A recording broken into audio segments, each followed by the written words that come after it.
Yung gusto mong magluto ng isda at gulay at the same time kasi tipid sa oras at tipid sa ingredients? Tara, try nyo ang masarap na recipe na ito.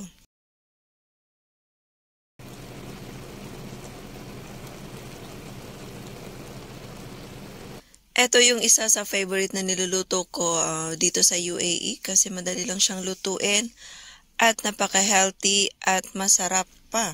Sa panahon kasi talaga ngayon, hindi lang talaga healthy at masarap. Syempre yung mura lang din kasi para makatipid tayo, kailangan natin magtipid. Yung mga ingredients kasi na to ay isa sa pinakamura dito sa UAE. Ayan, galunggong na isda. At yung mga gulay ay yan lang din yung halos murang gulay dito. Yan talong, okra at ampalaya. Ayun lang, nilagyan ko lang ng asin yung isda.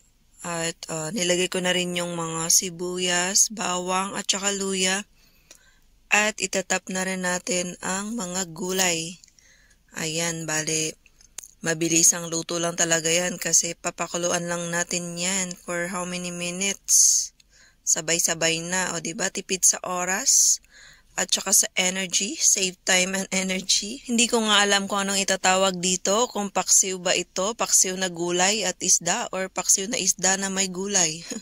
Comment down below naman dyan guys kung mahilig din ba kayo sa ganitong luto. Kung ano nga bang tatawag natin dito. Ayan, basta lasa siyang paksiw. Ayoko kasi talaga ng paksiw na isda lang. Gusto ko laging may gulay. It's either okra, kahit okra lang, or talong lang. Yun, okay na sa akin yun. At gusto ko nga rin yung lasa ng ampalaya kapag nasa ibabaw niyan. Ng parang paksiw. Basta siguro paksiw talagang tawag yan. Ayan, bahala na kayo guys.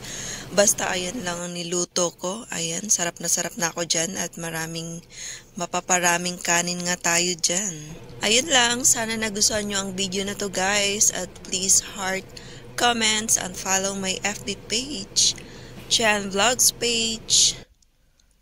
Enjoy! Bye!